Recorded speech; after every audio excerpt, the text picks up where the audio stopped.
Bonjour à toutes et à tous et bienvenue dans une nouvelle vidéo de la gestion financière dans le chapitre gestion budgétaire. Aujourd'hui, nous allons voir le budget des ventes. Il y a trois adjectifs qui déterminent le budget des ventes. Budget déterminant, directeur et estimateur des recettes futures. Déterminant.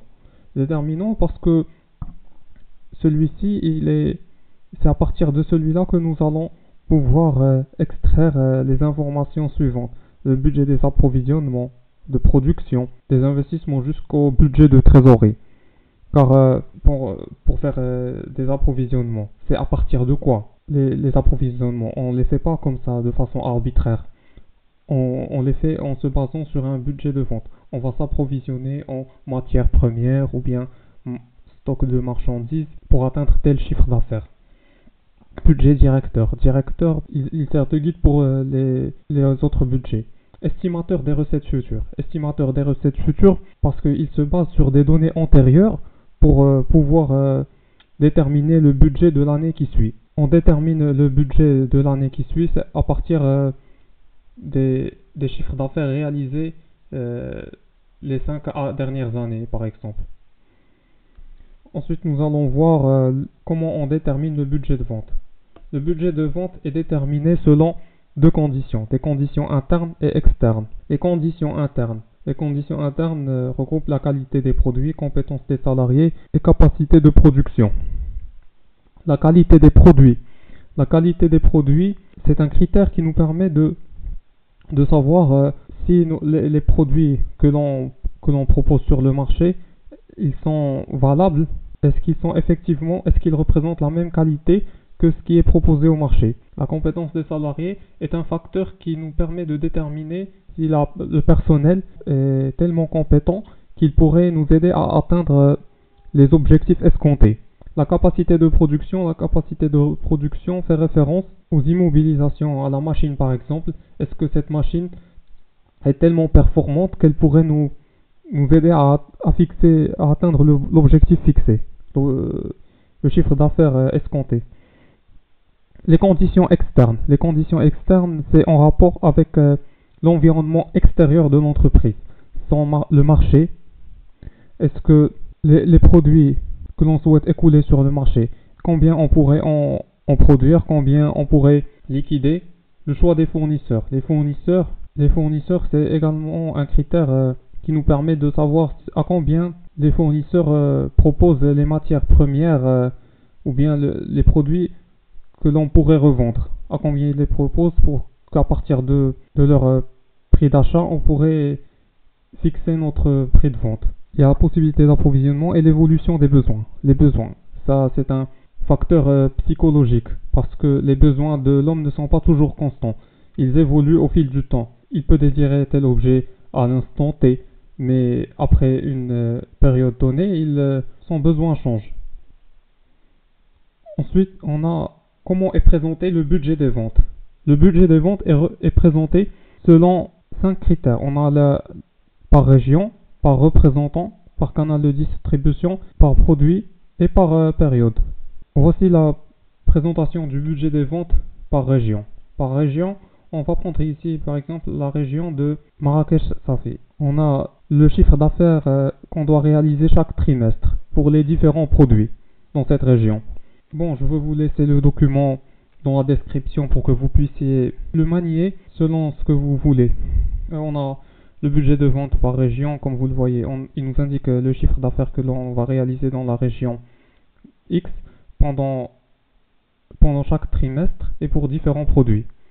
Par représentant, on a pour le représentant par exemple Ali, et combien il doit réaliser pour chaque produit chaque trimestre et dans les différentes régions. On a par canal de distribution. Les canaux de distribution, on a en ligne directe et les revendeurs. Ici, on a par exemple, on a pris le canal de distribution direct. Combien on peut vendre directement pendant les différents trimestres de l'année et dans les différentes régions du royaume. On a par produit. À partir de là, on peut savoir combien on va réaliser pour le produit A pour chaque représentant et pour et pour chaque canal de distribution et par région.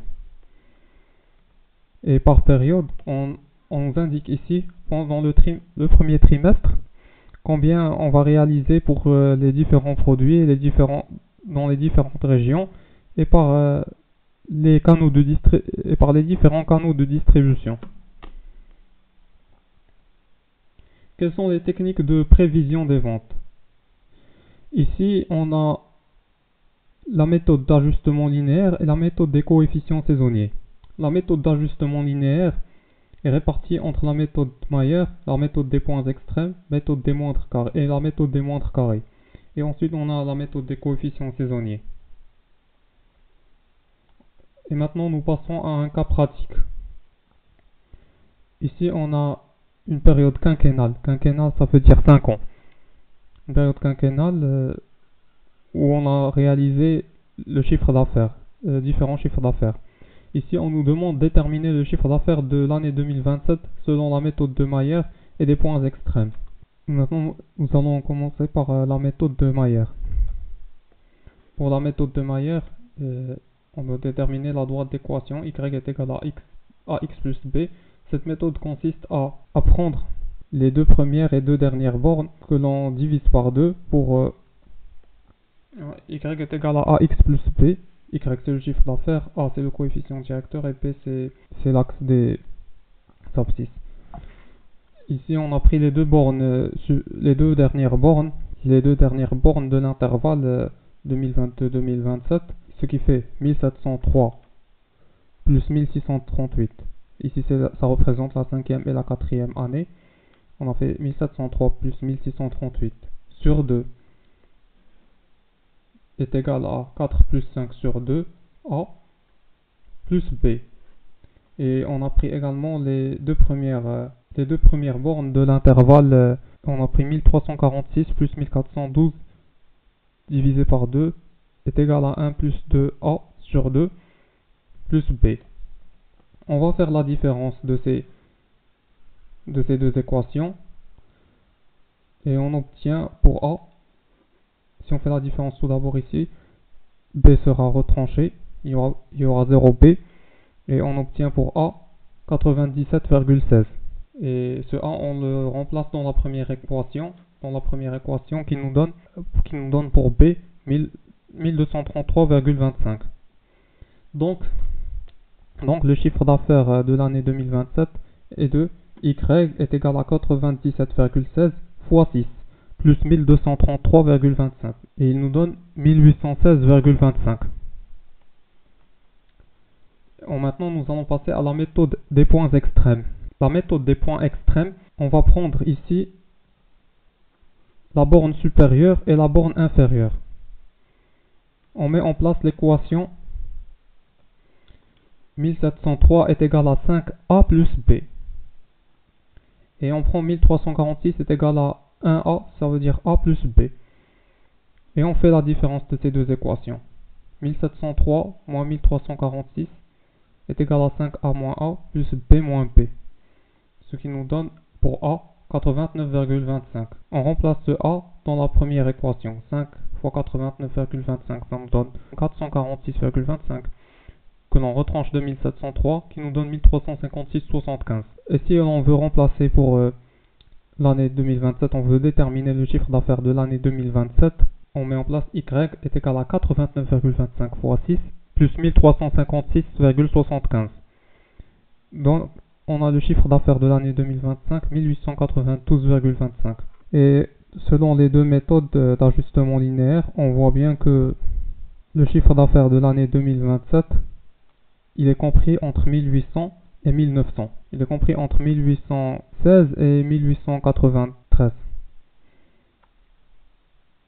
Maintenant, nous allons passer à la méthode des coefficients saisonniers. Nous prenons le même cas pratique, sauf que c'est le même tableau, sauf que celui-ci, il est décliné en mois. On voit, à partir de celui-ci, nous pouvons relever les coefficients saisonniers pour déceler la période où il y a plus d'activité. Et d'après ce tableau, on voit bien que la période où il y a plus d'activité, c'est la période de juillet jusqu'à décembre et pendant janvier et février. Donc, Cette entreprise, elle est active pendant 8 mois et les 4 mois de l'année, l'activité est basse. Et on pourrait le voir à partir du graphique suivant.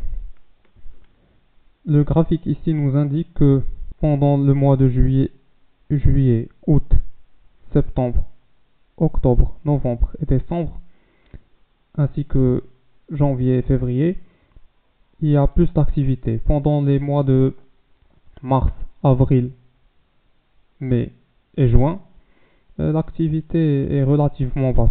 Bon, l'activité générale, on parle d'activité saisonnière généralement pour les hôtels, les clubs de piscine, les clubs où on se baigne dans une piscine, les activités relatives à la baignade.